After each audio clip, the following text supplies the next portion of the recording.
We are now just 135 days away from the official release of Star Wars The Rise of Skywalker by writer and director J.J. Abrams and Chris Terrio. This is Mike Zero. Make sure to subscribe if you are new to the channel for future Star Wars content. Now, what's really exciting about Episode 9 is that we do know that at the end of the day, this movie is going to be, well, a revelation film. It's going to contain tons of different twists and turns, as well as surprises that will change how we view the past 8 Star Wars movies. And what's great about that is that it's really going to give us a better perception on some of the other characters, such as the Legacy and the sequel trilogy-based characters. Now, these past couple of weeks or so, we've been learning a whole lot more about this film, and when it all comes down to one of the concept art descriptions, this is where things begin to get very exciting for Episode 9. Now, specifically, shot descriptions consisting of a sequence based in the first act of the film, where it's described that Rey is on board of the Millennium Falcon, while Poe, Finn, and Chewie are inside of the cockpit. It said that for the past year since Episode 8, Rey has been studying each and every artifact that once belonged to Luke Skywalker, one of which is that Rey examines is said to hold a strong connection to Darth Maul, that Luke discovered in one of Palpatine's vaults many years ago. It said that this device that once belonged to Darth Maul served as a key to communicate with the Wills, who are godlike beings who watch over the galaxy. This device is said to hold ties to the beyond, and that Maul would use this in an attempt to reach out to the Wills. However, it's said that he was unsuccessful at communicating with the Wills, where eventually Luke was able to communicate with them during his time on Ahch-To using the device. It said that the Wills played a large role in Luke's change of philosophy about the Jedi Order, from bold truths provided by the Wills that Darth Maul was searching for years on end to inform Palpatine on. This device is said to be a ring of some kind that a powerful Force user would wear that contains a glass bulb at the end that glows white. So let's go over a couple of parts about this. Now, we do know that a lot of Jedi, Sith, and Force lore is going to be used as the backdrop of Episode 9 to really move many of the characters like Rey and Kylo Ren forward from start to finish of this story. And what I like so much about this is that this is exactly how Disney and Lucasfilm are incorporating the Wills into the mix. The Wills, by the way, have been around for a very long time, ever since 1977. However, they haven't really had a major reference in any Star Wars movie other than Rogue One of them actually, referring to them as the Guardians of the Wills. That wasn't necessarily the actual Wills per se, just the Guardians of the Wills. But on top of all of this, what I like about Episode 9 is that they are referring directly to the Wills themselves. Now, this device that once belonged to Darth Maul, somehow, some way he discovered this, we're not quite sure how.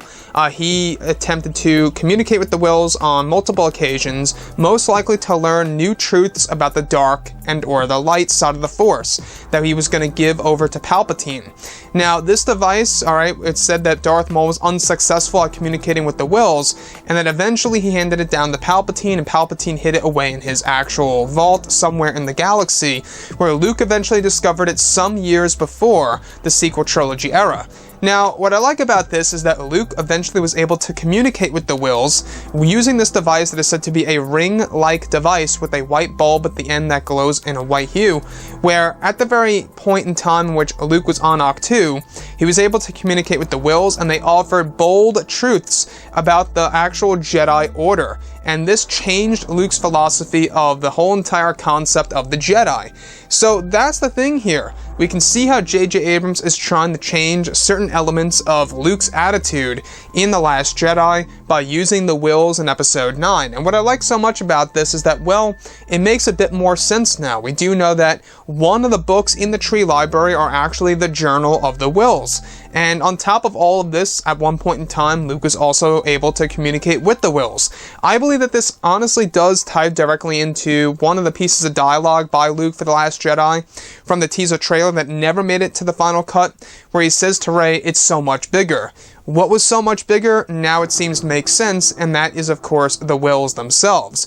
These godlike beings that watch over everything and created the galaxy, created the concept of the Force, and everything around those lines. So this really is huge, the fact that J.J. Abrams is trying to explore that aspect of the Star Wars franchise that we have never seen before on the big screen. Now, the thing here is this.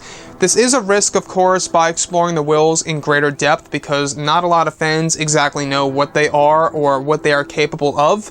Now, they haven't really been explored a lot in Legends and or in canon, so this film really is going to be used as a foundation to introduce the Wills, and quite possibly using it as a setup for the new Star Wars trilogy, where we could maybe even learn more about them by David Benioff and D.B. Weiss.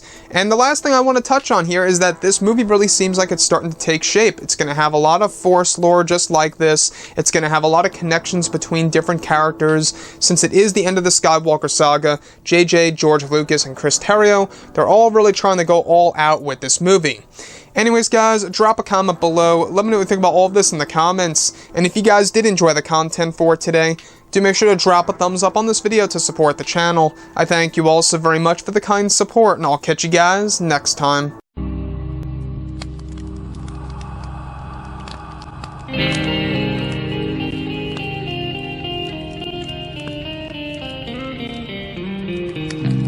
Gun in hand, we are alone again. No, I'm not the one from night to moon.